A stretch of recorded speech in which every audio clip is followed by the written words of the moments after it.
What up, everybody? Welcome to Monday morning. My name is Paul Abernathy. Welcome to Coffee Hour. Thanks for joining me today here as we get the week started off, and it is an amazing week that we're starting off with. Again, whether you're into politics or not, it's going to be an amazing day, so I'm excited for that.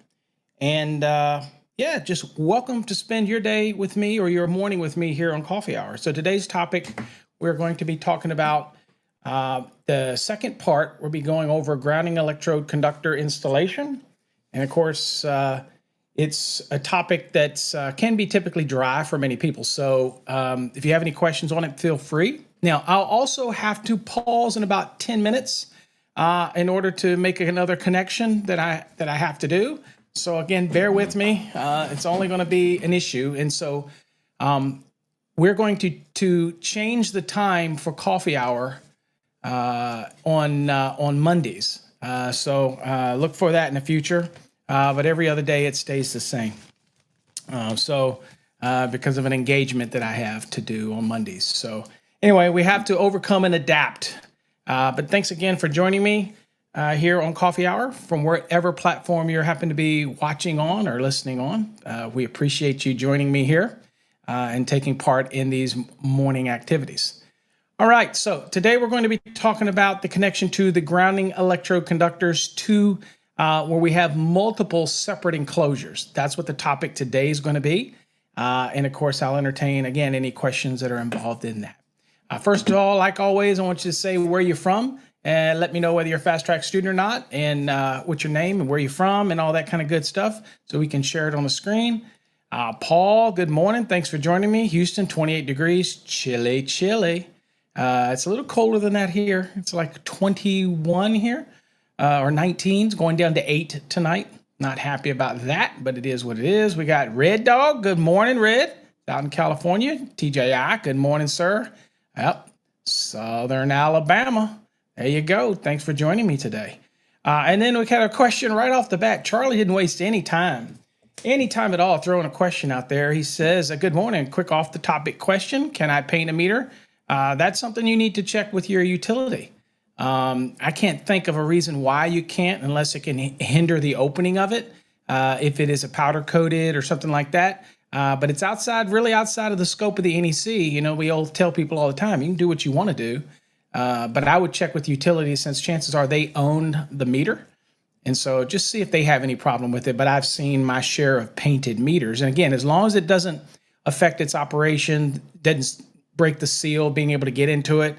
Very rarely do you have to get into the meter, but I wouldn't see anything that would say you can't paint the meter. And I'll be honest with you, my house growing up, the meter was painted. I've seen tons of meters painted. It doesn't affect its operation. So in fact, it adds a protective coating on it, I would say. So I wouldn't see any issues with that. But definitely check with your local utility to see what they say, just to be sure. But again, it is just a meter. It's not service equipment. It's technically something that's controlled by the utility. We may install it as an electrician, but it's really their property per se. So check with them. Just a quick call is all you need. I wouldn't even call the municipality. It's none of their damn business. At this point, just if it's already been inspected, it's already in, I would just call the utility and say, hey, y'all got any problem with me putting a paint on this? They'll probably say, as long as you don't put it on the meter itself, and as long as it doesn't do anything that messes with the integrity of being able to get in and out of it, if they ever do need to get out of it, they might have to pull it from time to time. Other than that, I wouldn't have a problem with it. Let's see here. Good morning, Jonathan. Chilly, 22 up there.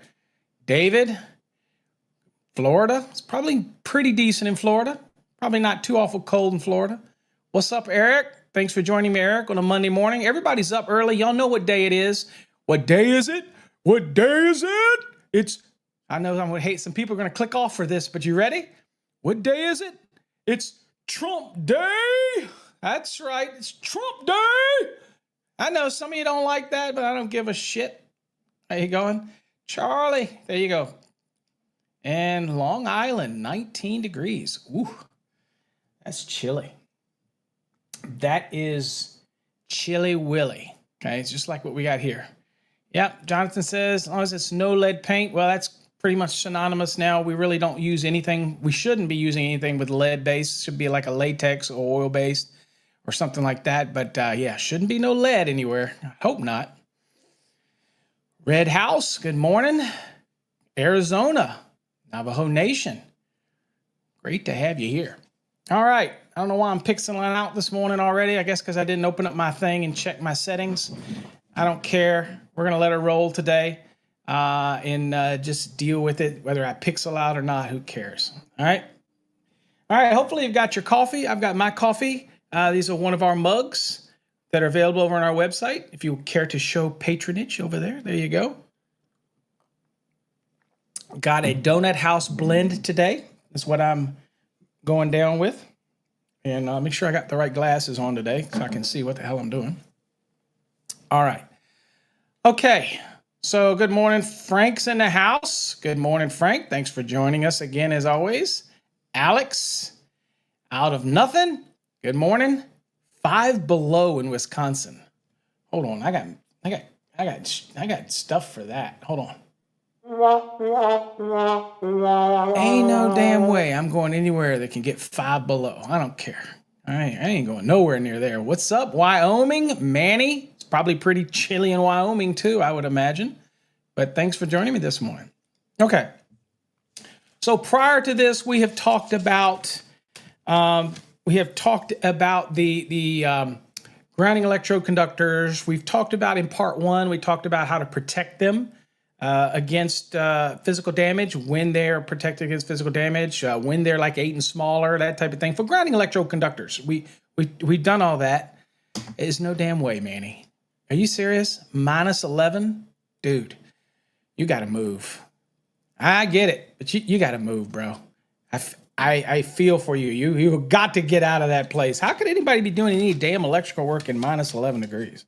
That is probably the most unproductive day on a job site that I ever had when I was contracting and I had my guys, is when it's cold, nobody wants to do nothing. Nobody wants to pull any. You can't pull any damn cable because then unless you lay it, acclimate it, and y'all know you should be doing that, right? Anytime you're pulling cable and you're going to pull it in cold weather, it needs to sit above freezing for 24 hours prior to being used. Y'all know that. That's the protocol for most manufacturers.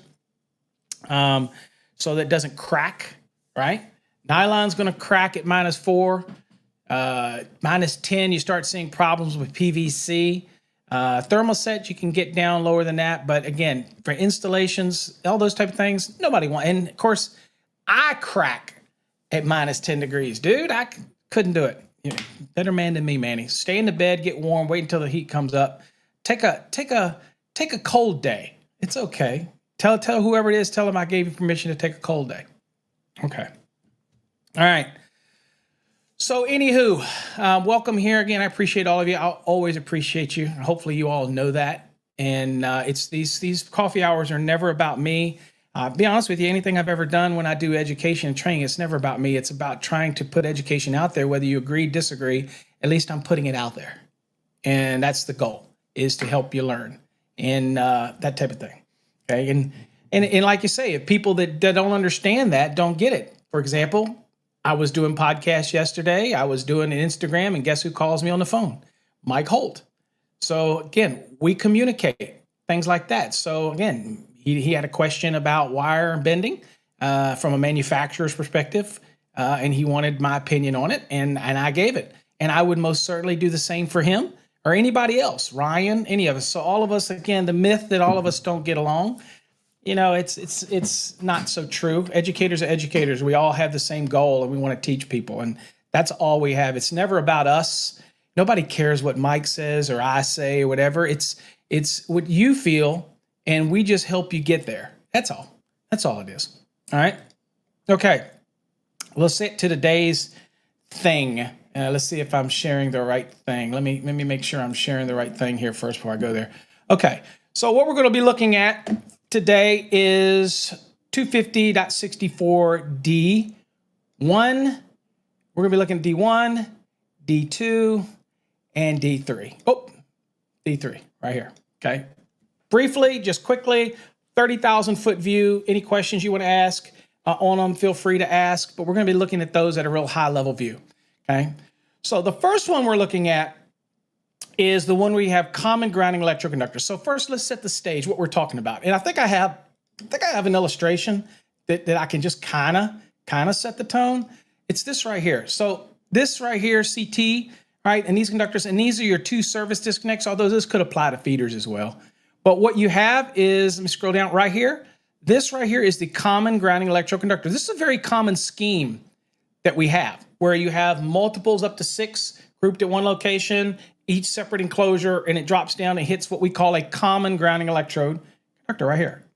It's a common. And these little wires that come out of here, these conductors, they're considered taps. So they're grounding electroconductor taps, okay? So sizing the common grounding electroconductor, and I'm paraphrasing this from the NEC. So if you're following along in your NEC, oh, and by the way, I got to give a shout out to Joe. Joe, you know who you are. He did send me a copy of the index for the 2023. So whoop, whoop, whoop. Good news is, as we do exam prep Tuesday, I will have the index to be able to use to help people learn how to navigate and even use the index. So Joe, thank you so much for making that available. He must have watched a podcast and send it to me. Again, thank you, Joe. It's going to make it so much nicer for me to be able to show people how to maneuver in and out. So we're always trying, and that's what's so great about you that listen and follow, is that all of you listen and chime in and join in, and it just makes for a better community. That's for sure. So at any rate, all right, let's go on and get into this here. So this is what we're talking about. So I'm going to paraphrase. So the National Electrical Code in 250.64 D1 says, you know what?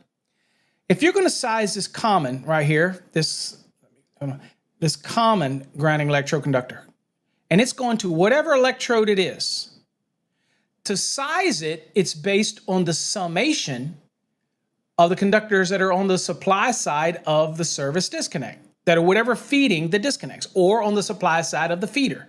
Okay, so this just happens to be a service, right? And this is an example of what it would be like for a feeder. Okay, same scenario. Notice that this might feed this one and this one feeds this one, but you take them collectively, okay, on the supply side. Whether this is a feeder or it happens to be here, happens to be a service, okay? Get that clear? Right there. So whatever's ahead, if I had 6 disconnects, you take if it's a parallel set, you just take one set, and that's it. So if this is a 250 and this is a 250, collectively be 500, okay? If this is a 600 kc mill and this is a 3/0, then you take the circular mills from the 3/0 and you add it to the 600 kc mill, 700 and plus circular mill, and then you go to table 250.66 and you size the common grounding electroconductor, okay? All right, so that's the basis of the rule. So that's the basis of this rule, okay? So this one right here. So in this example right here, I'll just throw it out here. Let's say that this is a 200 amp disconnect and this is a 400 amp disconnect. This one's being fed by a 3/0 and this one's being fed by a 600 kc mill, okay? It's good for 380, all right? And so they're going to put it on a 400 amp overcurrent device, okay? So actually, I think a 600 is probably good for 420, I believe. So in this design, this is how they've done it. So here you've got a 400, it's got 600, and you got a 200, it's got 3/0. So that's what these two conductors are right here. Okay, one's a 600 and one's a 3/0. Okay, so what does the code say? Well, the code says in 250.64 D1, it takes the summations. If you don't believe me, we'll come back here, and here's what it says. Right here, it says the common grounding electroconductor shall be sized in accordance with 250.66. You notice it doesn't say the table because it doesn't want you to go to the table. It wants you to go to 250.66. And then it says it's based on the sum of the circular mill of the largest ungrounded conductors, plural, of each set of conductors that supply the disconnecting means, plural, okay? So when we come back to the graphic, this is where you get your summation. And so you take the 600 plus the circular mill of the 3/0, and y'all know where to go to get that, right? Chapter 9, Table 8, that gives you the circular mills. And anything that's 4/0 and less, you're going to need to get the circular mills, okay? When it's 250 kc mill and larger, it's just basically a 250 kc mill is 250,000 circular mills. A 500 kc mill is 500,000 circular mills. You get me? All right, so we added the two together, and that's how we got 767,800 circular mills. Okay, so then, because we don't know what type of electrode it is, so don't ask those questions yet. We don't know what type of electrode it is. So if you're studying for an exam, you have no idea what the electrode is. So by default, we're now going to go to table 250.66, to that default. So we're going to come here. We're going to go to 250.66. We're going to go right here. And we're going to go, okay, it was 767. Well, so we know it was over 6, but it was not over 1100. So the common grounding electroconductor is a 2-aught. All right, so this case, we come back to the illustration. This right here, this is a 2-aught, right here. Okay. Now, pretty easy, right? Now, the next question that people ask me is they say, well, Paul, what if the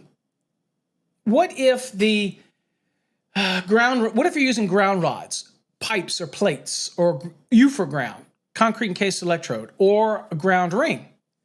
Then the question goes, do I do summation for that? And that's the reason, folks, and this is a key thing that I want people to realize and understand, that how the code works. Okay, it's a beautiful thing, to be honest with you, is if you come back here, that's the reason why it didn't send you to the table right here. Okay, because it sent me to 250.66. Why? Because in 250.66, I am able to use all of 250.66, okay? And because of that, I can use A, B, and C as well. And so that tells me that in our situation of this graphic right here, that if this was ground rods, let's say, then this common would not have to be larger than what? A 6. These taps would not have to be larger than a 6, but you can see that we're going to size these taps, and these taps may be smaller than 6. Okay, they might even be an 8. But the point is, if I chose to use rods, pipe, or plates, then I get to ignore the summation portion of 250.64D1, and I can use A, B, or C. Why? Because the code tells me I can use it, right? Because it sends me to 250.66. Now, where in 250.66 does it say that? Right here. It says the size of the grounding electroconductor and bonding jumper for connection of grounding electrodes shall not be smaller than given in table 250.66, except, here's the important part, except as permitted in 250.66A, B, or C. And so that's how we get the permission. That is something that people struggle with all the time. They're like, show me where it says that I can use, that I don't have to, even if it's a common and you're using D1, they go, show me where it doesn't have to be larger than a 6. Why does the common only have to be a 6? Because of the rules in 250.66. If it wanted you to go straight to the table and use the summation in itself, then it would have said go to table, but it didn't. So that's the way the code is designed. It's designed to say, look, if we don't know what the electrode is, then you do a summation of the conductors that are ahead of the disconnects, and then you go to the table. On an exam, if they don't tell you the type of electrode, that's what you have to do, right? But in the real world where we get the cuts and the bruises and the sweat and the tears, in that world, if I'm using ground rods, then it doesn't have to be larger than a 6. Okay? So again, and we do an episode where we talk about all of 250.66 and explain the electrodes and the thing that used to consider where they say it's a sole electrode. It means it's not continuing on to other electrodes past the rods, for example, like going from a panel to the ground rods and then up to a water pipe ground. No, because that one up to a water pipe ground would be larger than the one that's allowed to go to the rod. So in that case, you could not use the allowance of 250.66 because you were carrying it on to another type of electrode that is larger than what you would be running to the ground rods. So that's what that means. But in our case, we're just going from the panel straight to the ground rods. Then I am okay to use 250.66A. Makes sense? If I got a concrete encased electrode, doesn't have to be larger than a 4. You know what I'm saying? Can it be smaller than that? Absolutely it can be. Why? Because this is a permitted statement right here. Okay, let me show you that again. right here, this is a permissive statement. Can I choose to not use these A, B, and C for ground rods, let's say? Absolutely. I could use a table. And if I happen to have, let's say, a 31012 where it's 100 amp service and the conductors are, say, only 2 gauge copper, then it says that my grounding electroconductor only has to be an 8, even to ground rods. See, so you can use the table or you can use the allowances. It depends on what yields you the best result for you. Can I choose to make it 6 to ground rods all the time? Absolutely. Now, the only caveat to making this 8 is, y'all remember in part 1, it means that no matter what, physical damage or not, I'm going to have to protect it in a raceway, because 8 and smaller, it's got to be protected no matter what. Y'all remember that from the first episode that we did, okay? Important to remember that, all right? Okay, so let me get back to this tab here. So that's what we're talking about. So now let's talk about sizing these. Okay, how do we size these? All right, let's go back to the code, and let me get you back to and read the rest of this so we can follow. Hopefully you're following along in your code book. All right, so that's that part, okay? Now, let's go to the taps. The taps say, the grounding electroconductor tap shall extend to the inside of each disconnecting means in enclosure. So that's why it comes from the taps up into each enclosure. It says the grounding electroconductor taps shall be sized in accordance with, again, 250.66. It doesn't say the table. 250.66 for the largest service entrance conductor or feeder conductor serving the individual enclosures, okay? So in that scenario, we'll come back here to the illustration. So if this one's being fed by 3-aught, then that's what you would use in table 250.66 to size this tap right here. Over here, if it's 600 kc mil, you would use that to size this tap right here. Now, as far as the connection, the code is very clear in the type of connection you can use to make this connection. And right here, I can use exothermic welding. I can use connectors listed as grounding and bonding equipment. Split bolts are just as simple because those taps do not have to be continuous, okay? Unlike that common grounding electroconductor, which can't be broken, but if you're tapping onto it, those taps do not. They can tap right using a split bolt that's listed for grounding and bonding, okay? Or you can use exothermic weld, or you can even use where instead you come down with those taps and you hit a bus bar that is 1/4 inch thick by 2 inches wide. The length of it just depends on how many connections you got to make. I could do that as well. And those taps sized to that bar are based on the conductor that's supplying each one of those disconnects separately, right? Just like we just said. However, the main connection from there down to the electrode, that is going to be based on, just like we did, based on the summation if it doesn't give you an electrode, okay? So that you size the same as you normally would. And I have an illustration to show you that, just so you can see what that would look, just kind of an idea of what that looks like, just so you can see. Right here, see this? So this is what it's talking about. So these right here, these are still the taps. Okay, these right here, they will be sized based on the conductor that's supplying each disconnect. Whereas this common right here, that's still going to be based on the summation right here. Okay, that common.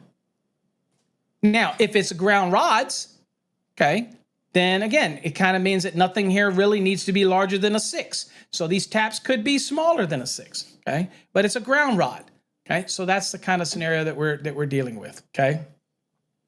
Let's see here.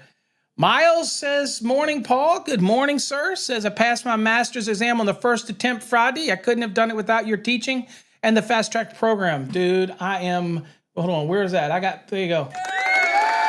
All of you out there, collectively. It works, folks.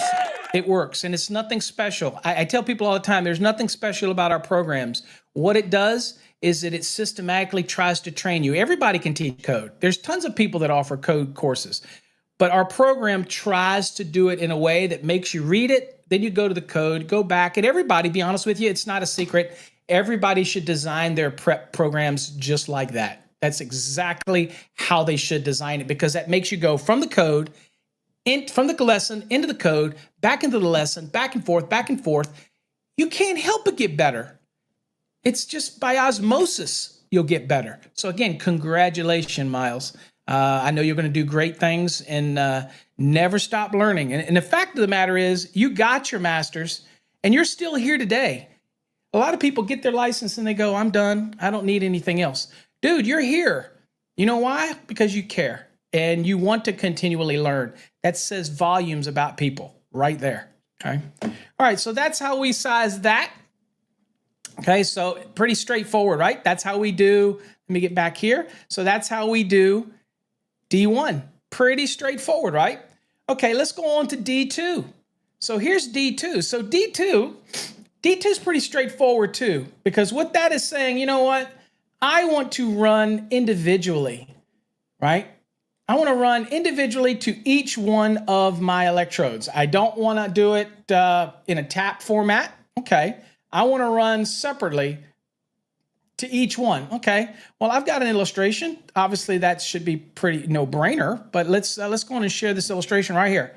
So here we go. So here's the same scenario, but instead of having a common come up, this rule lets me run an individual grounding electrode conductor to each one. Now, we'll assume that this ground rod out here met 25 ohms or less. Paul tested it with a ground resistance meter, not an ohm meter, a ground resistance meter, folks.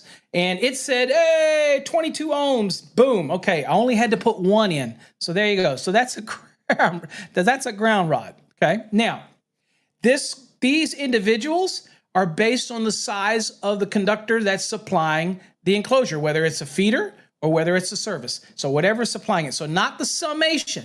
Here, since it's coming out of the enclosures, it's based on the size of the conductor that's supplying it. So in this case, in our example, this was 3/0 and this was 600 kc mil, let's say. Well, since this is ground rods, again, we could use the rules in 250.66a, and that says that it doesn't have to be larger than a 6. Okay. Do I need multiple ground rods? Okay, so this is one ground rod because I proved it was 25 ohms or less, but typically you'd put 2. Can I use the same set of ground rods for the multiple services? Absolutely. Electricity don't care. Lightning don't care. Surges don't care, right? Electrons don't care. Okay, they don't need their own electrodes. That's the electrodes that you establish for the structure. So use them. Okay. Now this one, you notice it's got 2 separate clamps, obviously, because these clamps are listed for one conductor. Okay. There you go. That's what I like to see. Miles says, look, CMECP is next. Okay. That's what I'm talking about. And we will welcome you in the program, my friend. Ask Ron. Ron just went through it, and it's challenging, but very rewarding. Okay. And you can be the electrician in your area who markets himself, advertises himself, promotes himself as the only CMECP in the area until somebody else comes along, obviously. But you can promote it as you take your game to the next level. How you market it is the key. That's the key. Okay. And I talk about marketing in a podcast I just did, which is grassroots marketing. Dude, you want to make sure that you pat your own self on the back. Okay. People say that crap all the time to me. It's like, oh, Paul, you're full of yourself. It's like, no, you ain't got no crowd out there clapping for you. You have to promote yourself. You have to let other people know about the hard work. And if people say that that's conceited, they're full of shit. They are. They don't know what they're talking about. They're self-centered. They have a complex that they're hiding, because there is nothing wrong with telling people your achievement and being proud of what you've achieved. Okay. Why do you think doctors put MD behind their name? If you go to get a doctor and he's your doctor, you don't need to know it says MD, but people use their credentials. People use things to promote, because you know what? There's so many people out there today that wants to see you fail. You want to show everybody how you're a success. So I tell people all the time, if somebody says you're conceited, ignore them, because they're self-centered in themselves and they got problems they don't want to expose to the world. You let people know your achievement. Kid, the biggest fan that you have is you, because you're on this rock only one time. One time. If I'm going to achieve all these, hey, look, I got a couple people that clicked off because I offended them. Piss on you. You don't need to be here anyway, because we're not about that. We're about winners here. We're about achieving. Okay? That's what today is all about. Trump Day. Whether you hate him or not, you should all be rooting for him right now, because regardless of like or hate, he's in the office right now. And whatever he does, it makes us better. So you should be rooting for him regardless. That's what Americans are all about. I'm just saying. All right. Okay. Enough of that. I've already lost another viewer. That's fine. They all can go if they want. I don't care. All right. So there we go. So there's what we've got here. And so each one of these are sized individually. And you notice that it also in the code, by the way, I'll take you back here. You'll notice back here, right here, it says each grounding electrode conductor shall be sized in accordance with 250.66 based on the service entrance or feeder conductor supplying the individual disconnecting means. So you notice it doesn't send you to a table. Now, of course, you're going to use the table if you're doing a water pipe ground or in-ground steel or things like that, right? But if you're using a rod, pipe, or plate, using a UFR, or you're using a ground ring, then you most certainly can use 250.66 A, B, or C. Again, one of the biggest confusion areas people have of grounding electrodes when you have multiple disconnects. And I've just now cleared it up for you. It should never, ever be a question in your mind. And you heard it right here on Coffee Hour, okay? Ain't no other program out there like it. Other people do videos, but I can promise you, ain't nobody committed to doing a Monday through Friday show. Ain't nobody committed to doing the number of podcasts that I do, okay? It certainly can't be about the money because, I don't monetize most of the stuff I do. So, hey, you know what I'm saying. All right, the last one we'll talk about this morning is this one, common location. So what's a common location? All right, well, let's see if I can't bring you a picture of what a common location will look like, just so we have the context of what a common location. Oh, so let me see if I can find an illustration, because I had an illustration. I'm going to show it to you just because I wanted you to see a common location. So let me share this with you. Okay, so here's what we're talking about, a common location. So in this service right here, here's your service, here's your meter. It's coming down, hitting in a wireway, and then it's coming up and hitting your service disconnects, okay? We have a double here. So right here, it's using the grounded conductor to bond this enclosure, which you can do in 250.142. It's perfectly acceptable to do that, whether you like it or not. You can use the grounded conductor for that. And here, this is being made on the supply side of the service disconnectors, right here on the supply side. This is the common grounding electrode connection. So we go back to read what it says. It says on the common, oops, hold on, I think I jumped off of it. Hold on. Sorry about that, guys. Let me get back. Right here. So the common, it says a grounding electrode conductor shall be connected in a wireway. Hear me out. A wireway or other accessible enclosure. Could be the meter. Okay. Could be the CT. Okay. That's another accessible enclosure. On the supply side, key component, supply side of the disconnecting means to one, so I can do it even if it's only a one disconnect or more as followed. So typically what we see this is I would be in a wireway ahead of multiple disconnects, but I could be in a wireway ahead of a single. I could be in the actual CT. Again, some people say, oh, you can't go in the CT. No, the code says I can make that connection anywhere on the supply side of the service disconnect all the way up to the point of attachment. Again, it's going to be dependent on your jurisdiction, obviously, okay? Somebody says, well, not in my city. Okay, whatever. I don't control every city, so I don't give a damn. I'm just telling you in general. It's on the supply side of that service, of that disconnecting means, and it can be connected to the grounded service conductors like we saw in our graphic, which is right here. This is being connected to the grounded conductor on the supply side, so that's an example. It can also be connected on the equipment grounding conductor installed with the feeder. Okay, so if I had to show you a graphic of that, this is what it would be like right here. So let me show you this one. So this is what it's talking about for that one right here. So this is a feeder coming in, right? Because you see the equipment grounds coming in. And here it is on ahead of these disconnects at the equipment ground that's coming in. And here you see, boom, that's going down to whatever the electrode may be right here. Okay, so that is your other allowance there. Okay, or it could be connected to a supply side bonding jumper. Okay, if that's the case. So you could have a supply side bonding jumper with a lay-in lug that's on the supply side, then it could be connected to a supply side bonding jumper, which is actually going back and connected to the grounded conductor anyway. So many ways to do this. Now, the connection shall be made by what? Exothermic welding or a connector listed as grounding and bonding equipment. Okay. The grounding electrode conductor shall be sized in accordance with, again, 250.66, doesn't say the table, based on the service entrance or feeder conductors at the common location where this connection is made, right? So in our case, it's making it back at that common connection, okay? Let's see here. I'll show you that graphic again so you can see where that common connection is. So I'll share this right here. So it's being made back here, okay? So this one obviously is being sized based on this conductor right here. Not both of them, just one of them, one of the legs, one of the phases, there, right there, okay? And if it had been parallel sets, then it would be the summation of the parallel sets. And that's how you would size this, okay? Again, if it's ground rods, then you don't do anything but choose what? A 6. And that type of thing. So pretty straightforward, I think. Let's see here. What has Adam got to say this morning? Welcome, Adam. Good morning, sir. It's time to use the brain. Absolutely. Winning. Constantly keep winning. With the master, a legend. I don't know about all that. Got pints of coffee. Dude, there's my boy. Yes, sir. It's a glorious day. Okay. Not just because we're gloating, folks out there who's pissed off. We're not gloating. This is a chance. This is a chance for America to move forward, to get prosperous again, bring everything back here. It doesn't matter whether you're a leftist or rightist or whatever. You know what I'm saying?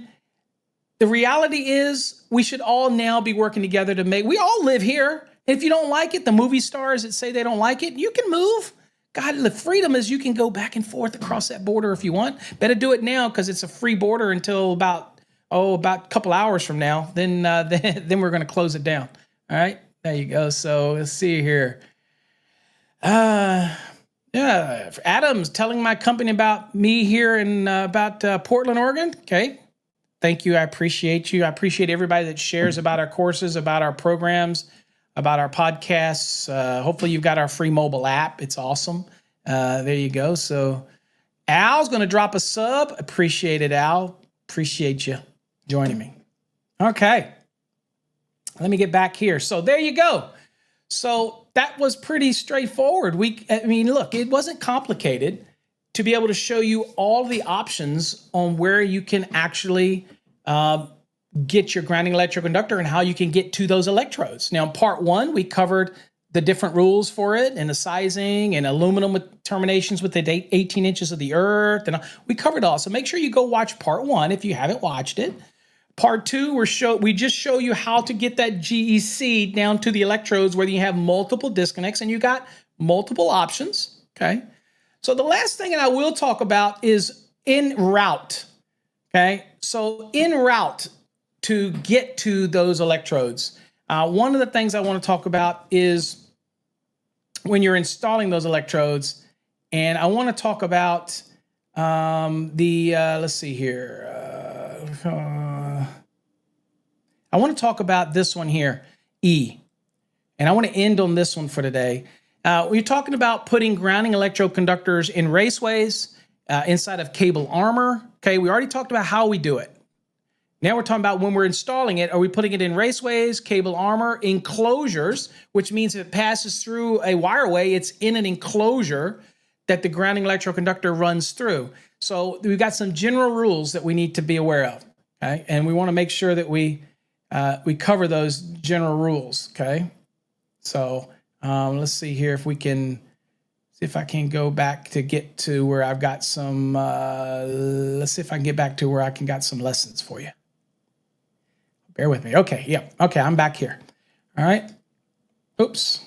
Jumping around on me. Okay, so we're going to talk about these lessons really quick because we've got a few minutes left here. Unless y'all have questions, feel free. It says, now, if I'm going to be putting my grounding electroconductor, which I'm going to tell you right now, I recommend you put it in Schedule 80 PVC, save you a lot of headache, a lot of grief. But if you do, it says if you install it in ferrous metal raceways, anything with iron in it is going to be a ferrous metal raceway. So if it's a ferrous metal raceway, enclosures, or the cable armor, all of which are ferrous metal, if they're ferrous metal, steel, EMT typically would be a ferrous metal, unless you're using an aluminum EMT, and few are going to be doing that. So any of these for a grounding electroconductor shall be electrically continuous from the point of attachment to the cabinet or equipment to the grounding electrode and shall be securely fastened to the ground clamp or fitting. Okay. It says ferrous metal raceways, enclosures, and cable armor shall be bonded at each end of the raceway or enclosure to the grounding electrode or grounding electroconductor to create an electrically parallel path. Okay. Obviously, non-ferrous metal raceways, enclosures, and cable armor shall not be required to be electrically continuous. That should be a no-brainer. But what are we talking about? So let's take you over here and show you this illustration, okay? So here, right here, we have the enclosure. This is your grounding electrode conductor running all the way through.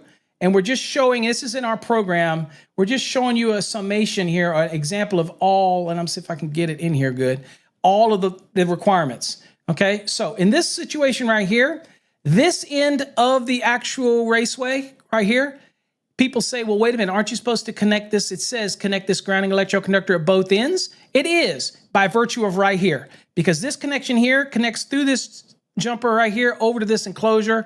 And it's no matter whether the connection was made here through a lay-in lug or made here, it's all connected together at this end. Now, this is interesting because at the code panel hearings, they were voting on this, and Ryan Jackson submitted something to try to clarify this up. And the code panel totally went over their head until we went out for a break. And I went out on the break and I said, guys, are y'all saying that you want them to do a lay-in? And actually, it's on the record where I asked during the hearing. I said, are y'all saying that that literally means that I have to take this grounding electrode conductor and take it through a lay-in lug in order to connect this side of the raceway to this grounding electrode conductor? And they were like, yes. And I'm like, are you sure you know what you're talking about? And I did it right in front of the open meeting. So we went out to the break because I was like, okay, whatever. They didn't understand what Ryan was asking. So we went out to the break and I said, and I showed them this illustration. And I said, guys, whether the connection to this GEC is done right here or done right here, if you use a proper connection here and this is all valid and you make this connection, then it doesn't matter whether you connect it to the GEC right here or right here, it's all connected together on this end of the GEC. That's all the rules said, right? Okay, so then when you get down to this other end here, you see this end is connected right here because it said do it at either end, at both ends. So it's right here, it's done, okay? And then this side down here, since this enclosure here is bonded, here you see the jumper to here. So because of this connection, it's connected to this metal enclosure. This is all connected together, so the GEC is connected on this end. And then when you get down to the other end of this raceway, here you see this end is connected on one end by virtue of this here. Doesn't have to be a lay-in lug right here. It's all still intimate together. Use some common sense. And then when you get to this end, it says this end right here. It's connected together right here at this end, okay? All right? And this right here is not a ferrous raceway. So this right here is a non-ferrous, but we also, and so here you have the raceways is going through, and here you just see the connection here and the connected on the end. I would argue that this is the other end of the electrode that's connected at the clamp. They're just using this mechanism to make the connection, okay? And this is a lay-in lug right here, okay? But you're following the rules everywhere that you need to with the ferrous metal raceway. This connection right here is just the point where it says at the end, the GEC to the electrode have to be connected together, okay? So that's that being connection right there, okay? So anyway, my point here is that be careful what you run, but understand your connections and don't let people confuse you of the connection. This is really the same connection, whether I did a lay-in lug right here or I ran it up to here and this is connected to the enclosure by this connection here. All is connected together. Okay, this right here is the main bonding jumper, connects everything together. It is connected on that end of the GEC. I don't need a lay-in lug right here, okay? Makes sense? Okay, so anyway, we go back to the code. It's telling me to do all that, okay? And the methods that we can do it is the bonding shall be in accordance with 250.92b. And again, this is where we get the different lists of what we can use. If we don't have concentric, eccentric, oversized knockouts, okay, then we have other different allowances here. We have bonding bushing type of lock nuts, all these type. We have threaded entries. We have connectors made up wrench tight using threaded couplings, okay? So we have some allowances here that we don't have to be so strict on it. Now, sizing. That bonding jumper for the grounding, electrode conductor, raceways and enclosures, or cable armor shall be the same size, or it could be larger, same size or larger, the largest enclosed grounding electroconductor. So whatever the grounding electroconductor size is, those bonding jumpers sized equivalent to that. Okay, makes sense? And then wiring methods. If a wiring method is used to protect the grounding electroconductor, the installation shall comply with the requirements of the applicable raceway articles. So again, you still have rules that you have to follow for those raceways where you secure them and all this kind of stuff. So you still have to follow the rules for the raceway. You're not getting away from it. Okay. So if I'm using a raceway, they have their own rules to follow it. Now we have some commentary here that you can see right there. Now this one right here, if this was an impairment, for example, and you'd have something like that, then you can have a jumper on it. Okay. So there's many different ways you can do this. And this one just happens to show, here's the raceway coming down, right? And running over right here. So this is another good example. So this conductor, you notice that this conductor, which is the one, let's say, again, I don't like the graphic because this one shows green and this is bare, but it shows it going up and connecting to the bus, right? And then it's showing a blow up right here of a jumper, okay? So you wouldn't need that jumper if this was a connection that was in compliance with 250.92b right here. No KOs, no concentric eccentrics. You use bonding bushings, bonding lock nuts, all those type of things. You did all that, then boom, it would still be connected. So you look, if you want to put a lay in and you want to lay it through, you go for it if that's what you want to do. But there are many ways to make that connection. Okay, there's not just one way to do it. Let's see, what do we got here? All Day Jack says, what if a ground rod installation site is later installed? Well, we can't control what somebody does after the fact, and I'm not going to try to be an expector. I'm not going to try to guess. If they did, well, so if they come along later and change something, then the person that's making the chain has to bring it up to code. And that's what most jurisdictions will say. Because, again, if they come and add, now chances are them adding a water pipe electrode is probably rare. Because that means that's rare. Because again, remember what qualifies as a water pipe electrode? Got to be 10 foot in contact with the earth continuously. And typically you're going to change the metal water pipes out for plastic. Okay. It's very rare that they come back and will put a water pipe electrode in. And then remember, this has nothing to do with bonding and the bonding of the water pipe as it's in the building. This is talking electrodes. So there's a high probability that installation will never happen. But if somebody comes and they alter the grounding electrode system, if they're altering it, then they're putting in a new service or doing something, then they will need to bring that up to code. Okay, because now it's going to be inspected. And as an inspector, I'm going to be looking for that grounding electrode system. Okay, and so that type of thing. So again, the code's kind of, that's why we pull new permits when we pull new work, so that new stuff gets to be inspected again. Okay, but every jurisdiction may look at that differently. But that's my thoughts on that. Let's see there. Will there be a class Wednesday, sir? We do not do Wednesday nights anymore. We stopped doing Wednesday nights 3-4 months ago. We don't do Wednesday night sessions anymore. Inside of our Fast Tracks program, if you're a student, you're in our enhanced or our basic program, we have what's called Fast Tracks Interact. You get to ask questions in the program anytime, and we randomly go through and answer them. But we don't do live on Wednesday nights anymore. I mean, we do this on Monday now, but we don't do Wednesday nights. We haven't done Wednesday nights for many months. So you can read about that if you're interested. I'll show you. And maybe you may not be interested.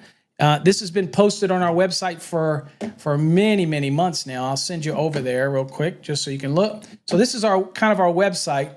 But up here on the top, you'll see there's a Fast Tracks Live button right here. You click it, and I don't want to change the screen, but you'll see that it gives a little message about the Fast Tracks Interact. It is Fast Tracks replaced. So this has been many months ago, and this shows you, there's a little video that shows you where to get to that and how you can interact with that and post your questions, okay? But yeah, we got rid of that Wednesday night a long time ago. So, all right. Well, folks, that's it. That's pretty much it. I'll cut you out early, and rather than take you all the way to 1 hour, because we know it's a special day out there, very special day for folks.